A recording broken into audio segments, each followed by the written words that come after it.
জীবন আমাদের ধীরে ধীরে শেখায়। জীবন আপনাকে একদিনে কিছু শেখাবে না। প্রথমে ভালোবাসতে শেখাবে, তারপর ছেড়ে যেতে, তারপর বিশ্বাস করতে শেখায়, তারপরে সাবধান হতে। প্রথমে সবাইকে আপন ভাবতে শেখায়, তারপর বুঝিয়ে দেয় সবাই আপন হয় না। এই শেখাটাই হলো নিজেকে জানার দরজা। আপনি যত কম আশা করবেন জীবনে, তত বেশি শান্তি পাবেন। জীবন আমাদের ধীরে ধীরে শেখায়।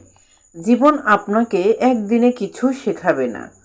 প্রথমে ভালোবাসতে শেখাবে, তারপর ছেড়ে যেতে, তারপর বিশ্বাস করতে শেখায়, তারপরে সাবধান হতে।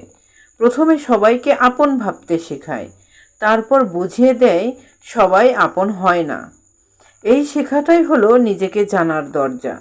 আপনি যত কম আশা করবেন জীবনে, তত বেশি শান্তি পাবেন।